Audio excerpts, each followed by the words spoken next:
Hola mi querida familia, hoy la cosa va de cine y para que nos cuente de sus inicios y de su exitosa y prolífera carrera, tenemos aquí a mi invitado de honor, mi amigo y mi director, Lilo Vilaplana.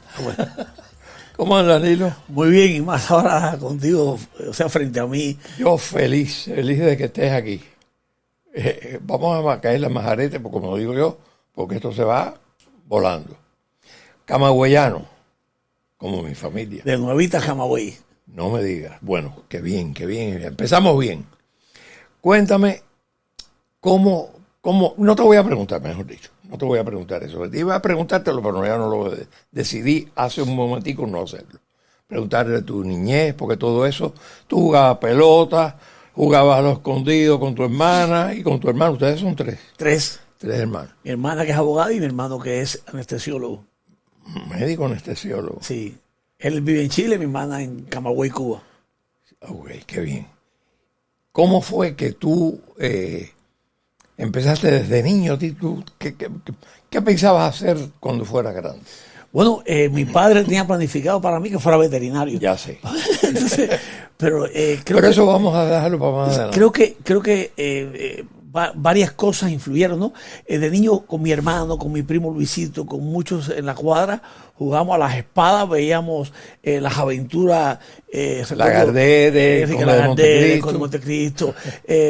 Bueno, también. Te digo estos dos porque los escribí yo. Juan King.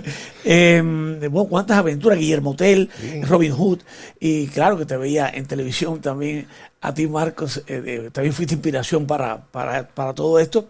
Eric Kau, recuerdo que aquel director que hacía maravillas con los pocos recursos que había, me imagino, y recreaba época. Él se especializó en las novelas, en aventuras, era un grande del género. Sí.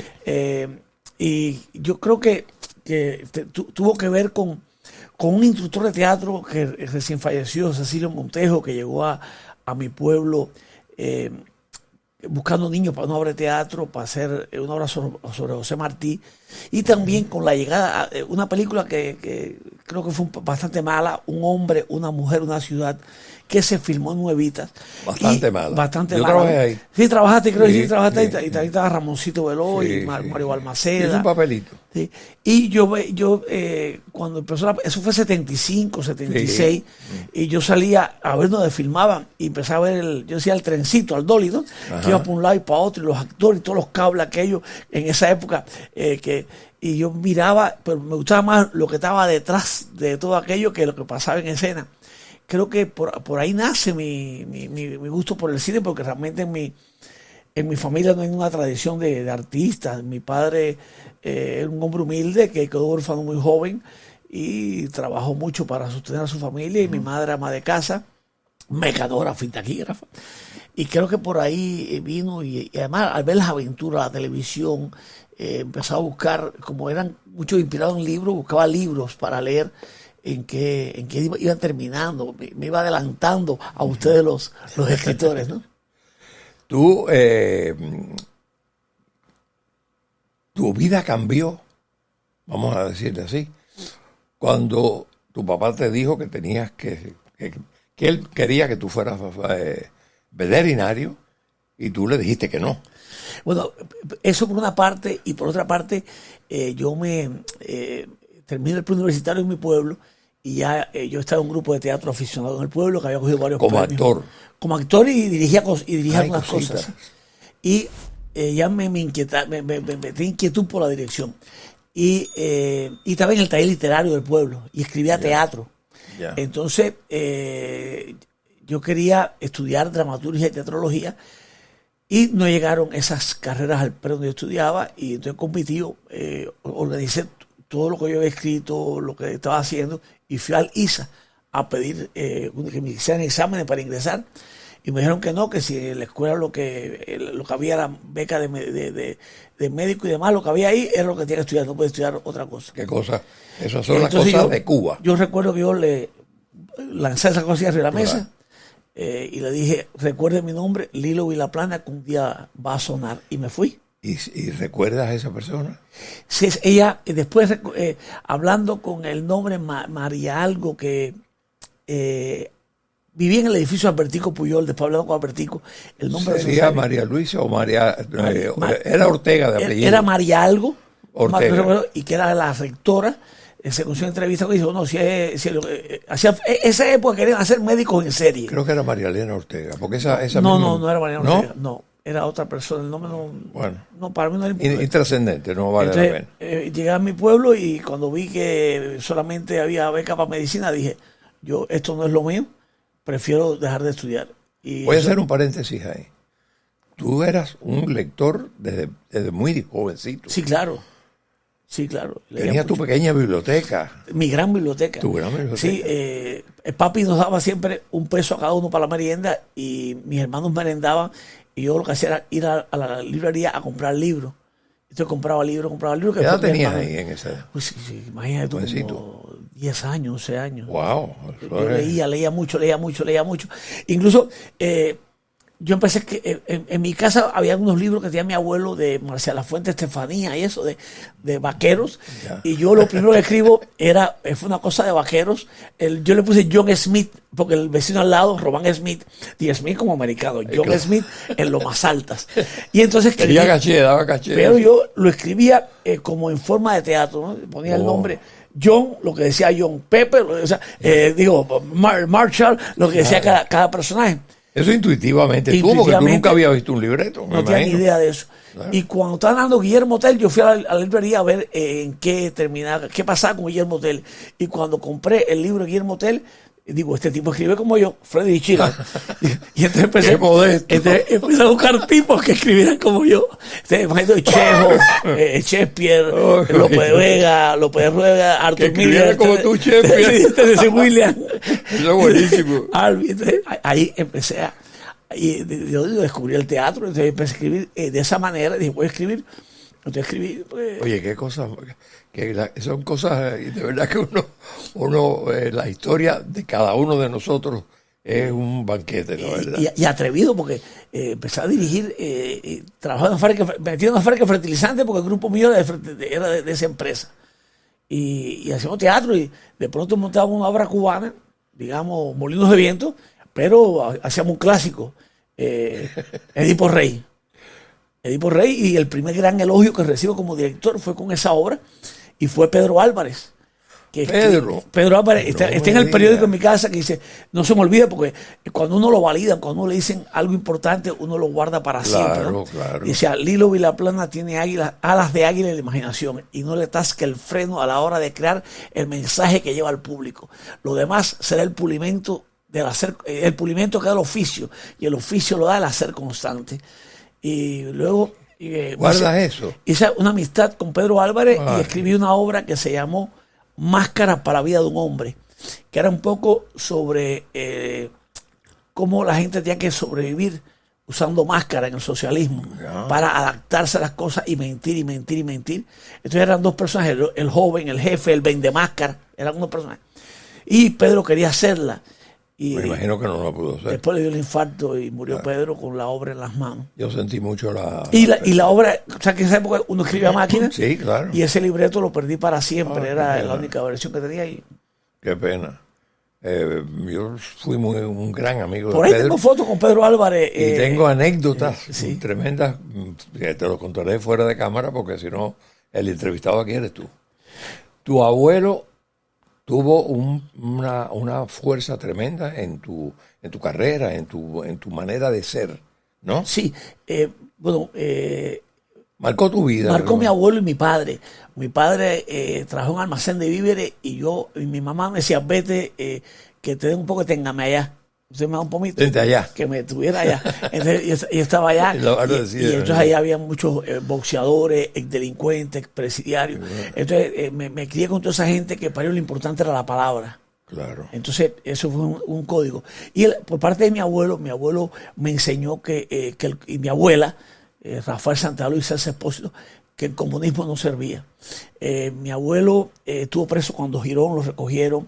En la familia siempre había un silencio. Después descubrí que tenía un primo que había sido, que vive aquí, lo conocí después de mayor, que vive aquí en Naples, Ciro Jiménez, que era del movimiento 30 de noviembre. Estuvo preso también, preso político, pero en mi familia no se hablaba de eso, trataba de ocultarlo. Claro. Mi abuelo sí me contaba todo, y ellos escuchaban Radio Martí, bajito en la casa, a veces cuando decía, para, decía, bájalo. Y ahí escuchamos a Marcos Miranda, que ella escribía para cuando Teté, Comité, y escribía que pase en casa y todo eso. Entonces, con mis abuelos, yo me colaba a escuchar todo lo que estaba pasando a través de Radio Martí. A mí me impresionó mucho un texto en una de las entrevistas que diste, que tu abuelo te mencionó lo de la escuela y lo que no te enseñaban en la escuela. Eso fue mi abuelo me decía, ¿a qué? Trae para acá unos amigos gordos míos y aquí te voy a contar la historia de Cuba, porque en la escuela te van a decir que Fidel es bueno y que Batista era malo. Entonces, eso no es ni tan blanco ni tan negro. Entonces, ven para acá y yo te voy a contar la historia, y con él aprendí muchas cosas de la historia de Cuba, que luego me han servido para mi vida, ¿no? Para tu desarrollo posterior. Sí. Cuéntame, ¿cuándo te vas a La Habana? Bueno, ¿y por qué? Bueno, ya en Nuevita había hecho varias cosas, había tenido actividades, por ejemplo, recuerdo que yo hacía muchas cosas de manera contestataria, como cuando monté Edipo Rey, que fue en el proceso de rectificación de errores. Y si se equivocaron, que se arranquen los ojos como Edipo, claro, no que culpen a otros. Entonces empecé a tener ya ciertos problemas, y todos los días era un lío. Mandaban a un dirigente de cultura, que era yo le decía que era un bodeguero, un totomoyo, como Arturo, y un día le pusimos un cuadro con unas flores como si estuviera muerto intelectualmente, y nos acusaron de que queríamos matar al señor, esa bobería esa. Yo dije, muerto intelectualmente. Sí. Entonces empecé con mucho tropiezo, y un buen día en el año 88 ya dije, vamos para La Habana, y arranqué para La Habana, y viví en la calle varios meses, en casa de amigos, de amigas, en casa de un tío, pero de año 88 arranqué para La Habana. Ya. Tenía 22 años por ahí. ¿Y qué hiciste en La Habana? En La Habana conocía de Nuevitas. En Nuevitas habían dos buenos escritores conocidos, que eran Enrique Cirula y Miguel Mejídez. Ellos habían publicado y tenían premios, y Mejídez ya trabajaba en esa época en la televisión cubana, y ya creo que se había salido a la televisión, pero yo le dije, Miguelón, quiero entrar también falleció, quise entrar a la televisión cubana, y él puso un tarjetón de extras que había, que lo llamaban Caso Mejídez, y me llamaban, y empecé como extra, y luego me vinculé como asistente de dirección gracias a Roberto Villar, en paz descanse, y Raúl Guerra, que me llamaron para Viva el Disparate, y ahí arranqué con ellos, con esa serie para niños. Eso fue en 88, 89, 88, 89, ya empecé ahí. Empezaste en la programación infantil. Incluso recuerdo que empecé como extra, y Arévalos, un director, me vio, y en la casa de las hormigas locas, una cosa así, me llama y me dio un personaje, porque había fallado Jorge Martínez, hice ese personaje, también en Viva el Disparate, después hice un personaje, y empecé a actuar, pero me di cuenta que no me gusta tanto actuar como dirigir. Y entonces empecé como asistente de dirección, hice eso, luego hice Esperaré que crezcas, que la directora fue María Eugenia Espinosa. Ya no estabas allá. Y luego con Eduardo Macías hice Los Papaloteros como director asistente. Y ya después de eso, Macías, aprendí muchísimo con Eduardo, un gran profesional, un padre de la profesión, para mí, ¿no? Y empecé como director y guionista del programa Dando Vueltas, el infantil. El infantil, que fue en vivo, dirigí como 6 años el programa en vivo. Bastante. Eso fue como un laboratorio para ti, ¿no? Sí. ¿Ponchabas y dirigías? Ponchaba y dirigía todo, todo. En esa época igual que nosotros. Sí, ahí Dando Vueltas para mí fue muy importante, porque, imagínate, ahí conocí al amor de mi vida, Iracema Modero. Wow. Desde esa época ya nos hicimos novios, nos casamos y demás. Pero también... Se casaron muy jóvenes. Sí, yo tenía como 30 años y ella 20. Ya no tanto. Ya, Ya no tuvimos que hacer los 21. no, Eso fue un error gigantesco. no, ningún error, es una cadena perpetua. Sí, sí. Normita. No fue Normita es la tercera. ¿Es la tercera? Es la tercera. Ah, ya la no, definitiva. 27 años ya. 26, yo llevo 28 con Iracema, así que Mira, estamos estamos ahí, empatados. nariz con nariz. Sí, estamos ahí. Entonces, también dando vuelta, trabajé con grandes amigos como Gilbertico Reyes. Ha sido una experiencia muy, muy bonita dando vuelta para mí. También aprendí a resolver cosas rápidamente en medio de las carencias. Ahí conociste a Mariela. También trabajé Mariela con Rosales. Mariela, también trabajé con, trabajé como con actriz. No, Mariela había conocido antes en Viva el Disparate, que ella era una de las protagonistas con Pancho Villavilla. Y de ahí... ¿Eso fue teatro o televisión? Televisión, una serie de 16 capítulos. Y cuando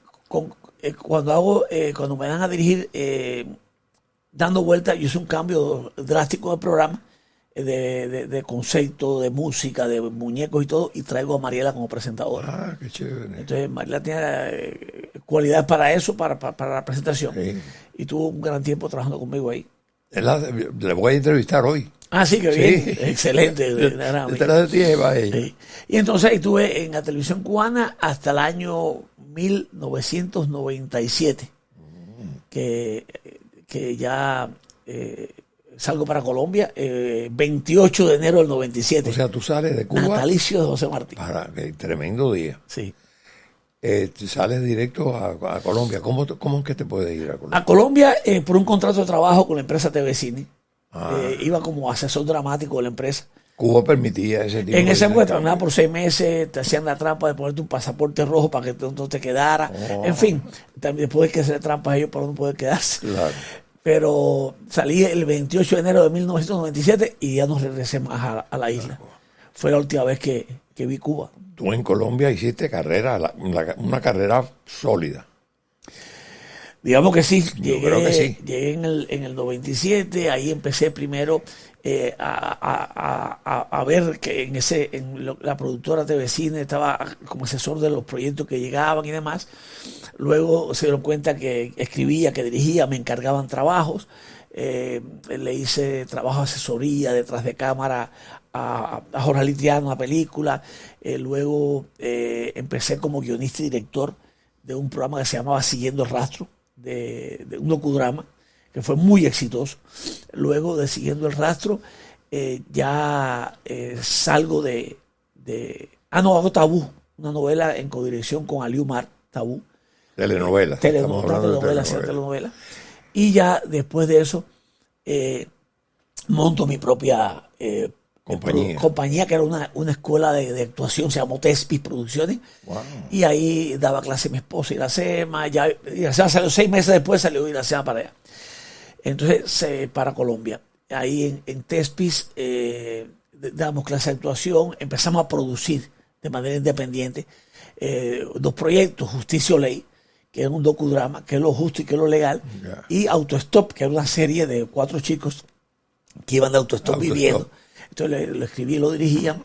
Y era muy interesante porque se lo vendíamos a una productora, luego a otra, y lo hacíamos, invitamos 1 o 2 actores y los demás eran alumnos de la academia. Oh, qué bueno. Entonces, luego encontramos... Tenemos cosas me estás hablando, y cosas muy en común. Sí. Más o menos, sí. Entonces ahí montamos, entonces los sábados hacíamos tertulias teatrales y presentamos las obras, que en la academia llegó a tener varios salones, 150 alumnos.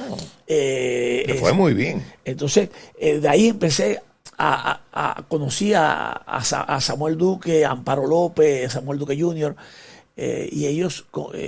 Estas son personalidades para los que no Sí, saben. claro. Personalidades. Actualmente, ellos eran los dueños de Telecolombia. Imagínate. Y con ellos le empecé a producir desde la academia Expediente y Unidad Investigativa, que era el programa de ellos. Entonces yo le entregaba el material a ellos. Y de ahí ellos me llaman y dicen que si quiero trabajar como director con ellos. Entonces le dejé la academia al socio porque ya en esa época no me sentía cómodo con la sociedad ni con lo que estaba pasando en la academia, y preferí irme. Le dejé la academia, a los 3 meses la academia quebró, la mantuvimos como por 3 años, pero ya empecé a trabajar con ellos, con Samuel Duque, hicimos una serie muy exitosa, se llamó Retratos, que estaba planificada para hacer 80 capítulos y se hicieron 240. Wow. Era una serie del mediodía. Producida por ti. Yo la dirigía. La dirigía. De hecho, creo que en esa serie Camilo actuó por primera vez, mi hijo. ¿Tu hijo? Sí, era Camilo, un bebé chiquitico, sí, ¿no? Chiquito, hacía cosas. Él actuó por primera vez. Y luego ya me quedé como director en esa compañía que era Telecolombia. Se hicieron muchos proyectos. No sé, El pasado no perdona, Zona Rosa, Me amarás bajo la lluvia, ¿cómo se...? Ustedes un día investigativa, expediente, La Dama de Troya, Por Amor. Entonces venía una serie de proyectos hasta que ellos se unen con Fox y se funda Fox Telecolombia. Yeah. Y ahí es que ya, eso fue 2008, 2009. Y bueno, en esa etapa igual hago teatro, obras para niños. ¿Nunca abandonaste el teatro? No, hacía, por ejemplo, monté 2 obras de Salvador Lemis. Ya producida por ti. Ya sí, la producíamos nosotros como familia y la hacemos. Yo siempre hemos trabajado muy de la mano. Me regaló una cámara en esa época, una Canon 5D, y tuvo como un año guardada, y un buen día me dijo, te regaló una cámara y nunca la has usado, ¿qué vas a hacer con ella? Wow. Y hice un cortometraje, Agrimnia, que la filmamos en mi casa en 2 domingos, un corto que tuve en varios festivales. Y luego, ya en Fox Telecolombia, me proponen hacer El Capo. El Capo. Yo creo que El Capo marca un antes y un después en mi carrera. El Capo cuando se hace, yo estuve muy preocupado pensando que, imagínate, un director cubano hace un tema de narcotráfico, si me quedaba bien, perfecto, si me quedaba mal, ¿por qué escogieron un cubano con tantos directores colombianos? De hecho, soy el único director que ha estado en todas las temporadas del Capo y en la versión mexicana del Capo. Siempre me han llamado para eso, y cosa que agradezco, ¿no? Claro.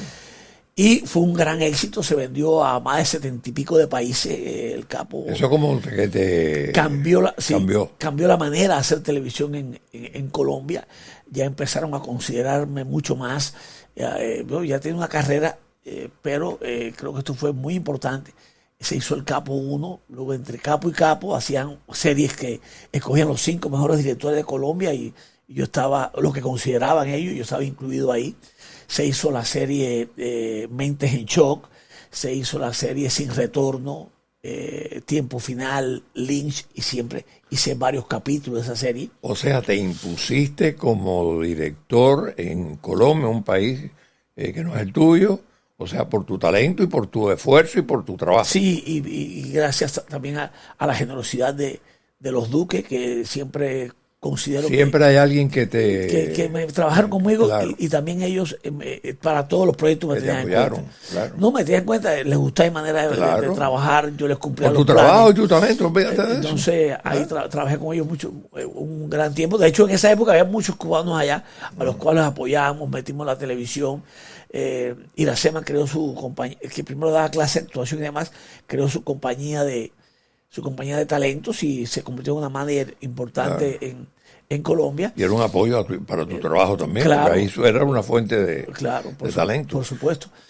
Y entonces ahí vino El Capo 2, que se grabó en Miami, luego El Capo 3, que se grabó en Tuviste que, por supuesto, en venir aquí a Miami. Sí, grabé aquí en Miami, Nueva York, etcétera. En Miami, Nueva York. Se te abrió el camino. Sí. Y por esa época... desde el punto de vista de artístico, de talento y económico. Claro, por supuesto. Claro. Por supuesto. Entonces ya incluso llegamos a tener una economía para apoyar nuestro proyecto. Claro. Y es cuando decidimos... Yo escribí un libro de cuentos, que entre esos cuentos está La muerte del gato, que está en Amazon. Ahora se llama al principio Un cubano cuenta. Luego se publicó en Colombia, fue un éxito la publicación. Se me llenó el día del estreno y demás, del lanzamiento del libro. Que la editora fue Rebeca Ulloa y Aristide Pumareja me hizo las caricaturas. Trabajé muy de la mano con ellos para lograr este libro de cuentos. Luego... Ahora la versión, perdóname, la versión en cine, en el corto, yo pensaba que lo había hecho en Cuba. No, se hizo en Colombia. ¿Eh? Se hizo en Colombia un día. Parece Siempre yo tengo un motor atrás y es Iracema, ¿no? Yo a veces, como todo artista, soy un poco indeciso por tomar decisiones. Y entonces Iracema me dice, ¿por qué no haces un cortometraje con el cuento? Y escoge uno, La muerte del gato. Y le pusimos 12,000 pesos para hacerlo. Y, ¿era mucho o poco? En ese momento casi como $12,000. Bueno, pero para Colombia 2013 era dinero. Entonces habíamos llevado a Jorge Perugorría a hacer Lynch y hacer antes Mentes en Shock, un capítulo, y me dijo, habla con un Pichi, que es un actor de fama internacional, para que trabaje en el corto. Y ahí a Jorge Perugorría, Albertico, Bárbaro Marín, que estaba allá, y luego una vez tuve una gran discusión y salimos casi que entrando a golpe. Le dije, ¿por qué no haces tal personaje? Fue muy cómico cómo fue el casting de Bárbaro. Y luego hicimos el corto. Le destruimos la casa a nuestra madrina Lourdes María, le rompimos la casa para hacer el interior y el exterior del solar. Yo había grabado el Capo 2 en un inclinato que le llaman ahí en Colombia. En Colombia, en la Candelaria, y hablé cuánto valía el alquiler y demás, y logramos llegar a un acuerdo, y ahí filmamos el corto y algunos planos que hicimos en Yo creía y hubiera jurado que era en Cuba. No, fue ahí. Muy bueno eso. Fue en Colombia, y el corto fue... Bueno, con el Capo, el año que sale el Capo fue una locura, porque cambiamos la manera de hacer televisión en América Latina, era más cinematográfico y todo con el Capo, un nuevo estilo, y nos ganamos 8 premios India Catalina, entre ellos mejor serie, mejor director, y también 8 premios TV y novela.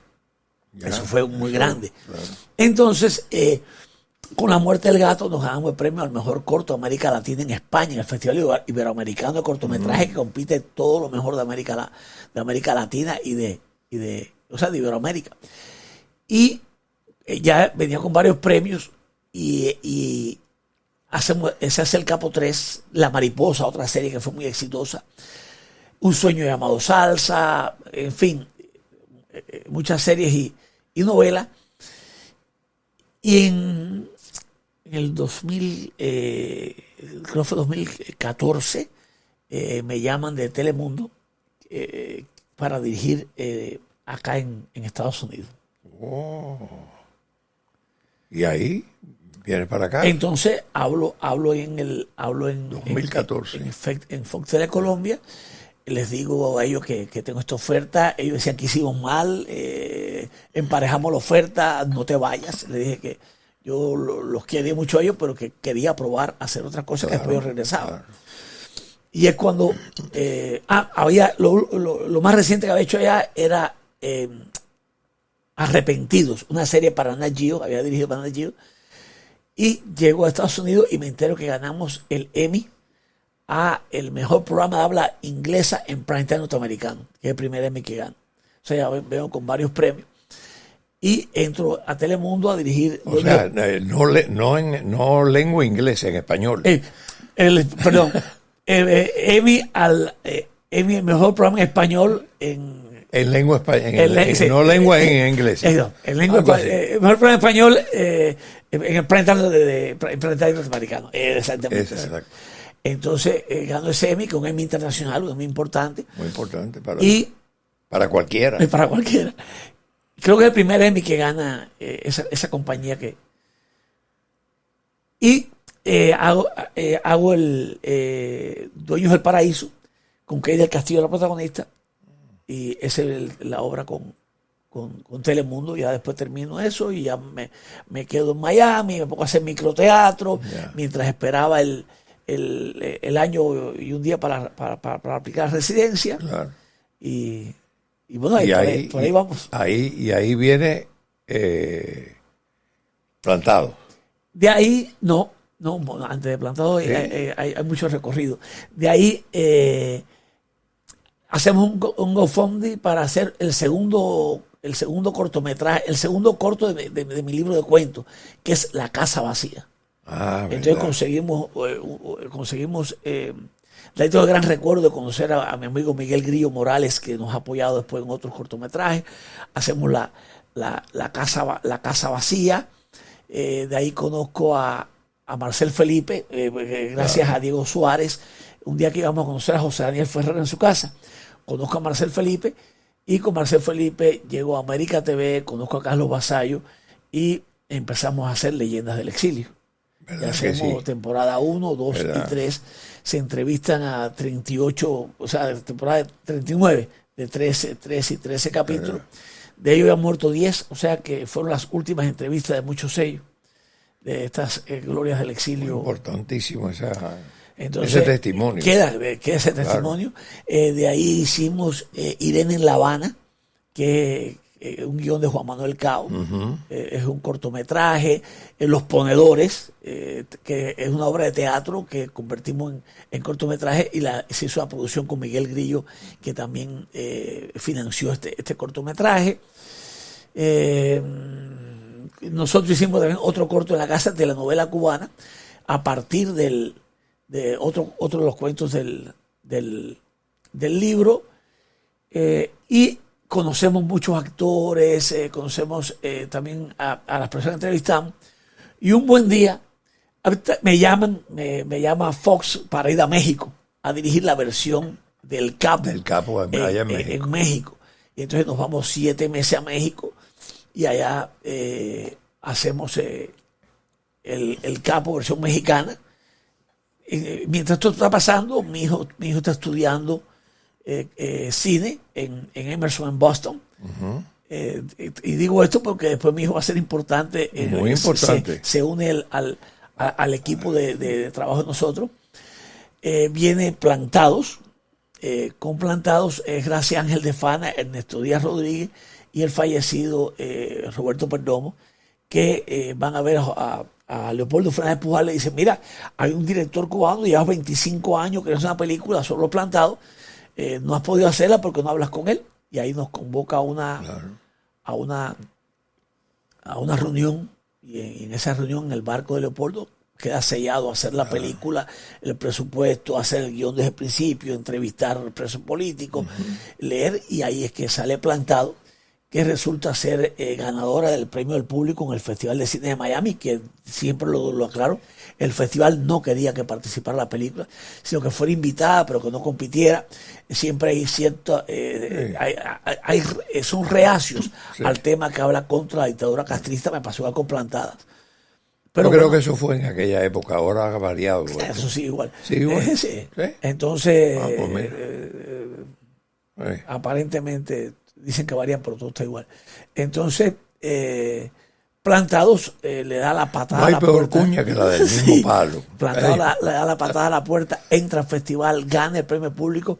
Y yo me acuerdo, perdóname que te interrumpa, ahora hablando contigo, me acuerdo que un día me llamaste y me dijiste que estabas haciendo esto y que estabas en la biblioteca, o habías llamado a la biblioteca de Washington, y que Plantado estaba cogida el nombre, y que era yo el dueño, porque resulta que yo con Eduardo Palmer habíamos hablado de hacer algo similar hacía muchos años atrás.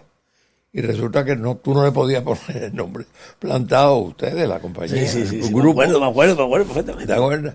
Y entonces te dije: no, hombre, no, úsalo, si eso es para Cuba. No, y fue gracias a ti. Pero bueno, vino después la recompensa que hicimos el caballo. Bueno, en ese momento yo no pensaba que eso. No, pero fue muy bueno. Me dijiste: no, puedes usarlo. Fuiste muy generoso. No hablaste nada más que eso. Úsalo, eso es tuyo. Claro. Fue una generosidad extraordinaria. Igual me pasó que yo quería usar un fragmento de Plantados, un fragmento de un documental, cuando la madre de Boitel habla, quería usarlo en el televisor de la película, y un cineasta me dijo que no podía usarlo, cosa que está por ahí picoteado en YouTube. Me dijo que no podía usarlo, y llamé a Tomás Regalado y le dije: Tomás, usted entrevistó a la madre de Boitel en la radio, me hace falta usar la voz. Me dijo: Lilo, te lo digo, puedes usar todo lo que yo he hecho en todas tus películas. Y me pareció muy generoso de parte. No voy a hablar del cineasta que me negó, sino voy a hablar de Regalado, que fue generoso y me dijo: puedes usarlo, todo lo que yo tenga y pueda hacer para el bien de Cuba y para la patria, tú puedes usarlo. Y me pareció de una extraordinaria ¿cómo digo? Generosidad. Igual que usted, Marco, fue muy generoso. Que tú. Como dije, me echas 1000 años más arriba. Bueno. Entonces después en esa época nos ganamos también un Emmy de aquí de la costa por leyendas del exilio. Nos ganamos un Emmy por Leyendas del Exilio con el programa de Willy Chirino. Claro. Willy Chirino. Luego, un día voy a un lugar, a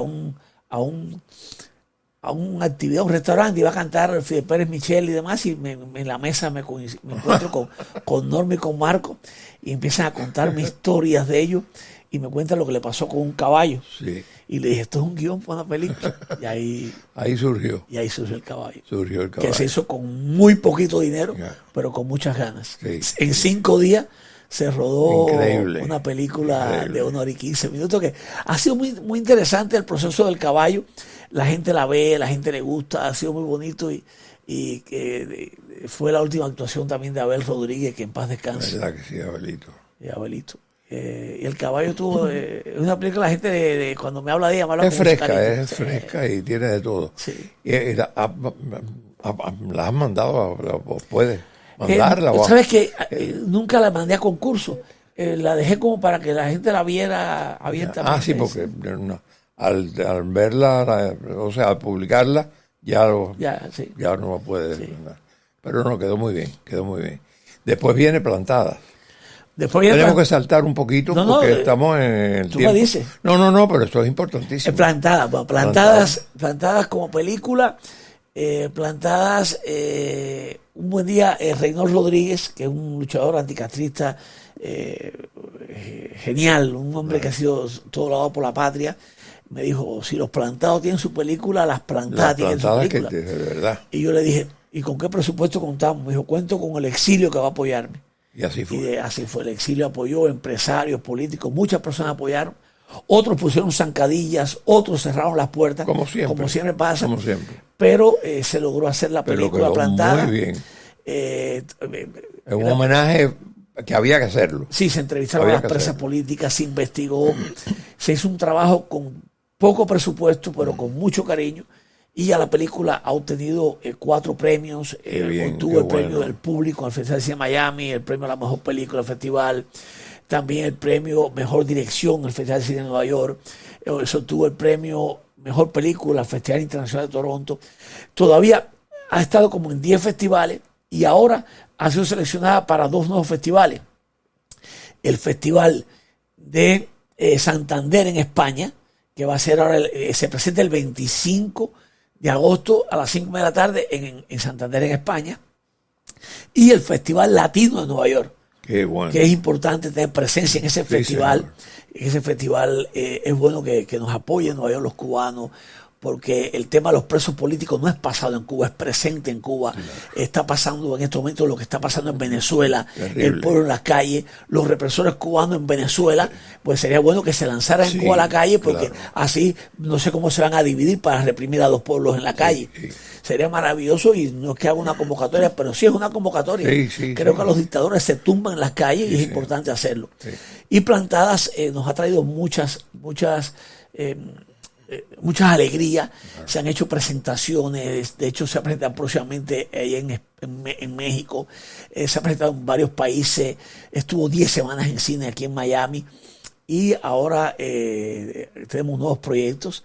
Ahí va ahora. Acabo de regresar de México, fui a dirigir como director general, me invitó VIP 2000, nuestra distribuidora, a dirigir una serie se llama Valentina, Mi Amor Especial, que es con una compañía india y una compañía mexicana, Yajaira Film. Entonces estuve dirigiendo allá 15 días este proyecto. ¿Y los nuevos proyectos se puede saber algo? Claro. Tenemos un proyecto comercial aquí en Miami que intentamos hacer con brand and content, o sea, con productos que se integren a una comedia romántica escrita por Juan Manuel Cao y César, un escritor venezolano, y es una comedia romántica sobre Miami. Unos protagonistas que se encuentran en Miami, van a recorrer toda la ciudad, y a una historia de amor y de Estamos de comedia de enredo, de esta Claro. Amorosa. para un poco mostrar la ciudad de Miami y también para divertir al público. Claro. También tenemos otro proyecto que pensamos rodar próximamente y estamos arrancando también con una película sobre la UMAP. Sobre la UMAP para cerrar ya la trilogía de presidios y encarcelamiento en Cuba, y tiene mucha actualidad con los derechos de los homosexuales, Claro. de los religiosos, y también que ahora en Venezuela quieren abrir campos de concentración al estilo de la UMAP. Claro. Y entonces creo que es importante que el mundo conozca que todo esto ocurrió en Cuba, que ocurre en otras partes del mundo. Y lo heredan o le siguen el ejemplo las otros tiranías, países. otros Y cuando los venezolanos dijeron Venezuela no es Cuba, no sabían en lo que estaban cayendo, como los colombianos dicen Colombia no es Venezuela ni Cuba. Cuando un régimen comunista llega a una sociedad, se enquista y es muy difícil de sacar porque ellos no quieren perder el poder, porque cometen tantos crímenes que si dejan el poder van a ser juzgados. Ese es el gran problema de los comunistas cuando llegan al poder. Mi amigo, creo que con eso tenemos que cerrar. ¿Usted Nada cree? mejor dicho. Gracias, Lilo Gracias, Vilaplana, por regalarnos toda esta información y tu vida y tu trabajo y tu quehacer. Te deseo todo lo mejor, tú lo sabes. Oye, gracias, ¿eres un gran entrevistador o yo hablo demasiado? No. Este tipo de programa no lo hago yo, no lo hace el presentador, lo hace el invitado. Me sentí comodísimo hablando por Qué primera bueno, vez. de eso se trata. Amigos, bueno, ya ustedes lo saben, los espero como siempre en el próximo Marco de Marcos. No sin antes recordarles que regálenos un like, toquen la campanita y compartan. Y tú que no te has suscrito todavía, bueno, pues, ¿qué te queda? Hacerlo. Es muy fácil y además es gratis. Los espero el próximo lunes, como siempre, aquí en el Marco de Marcos.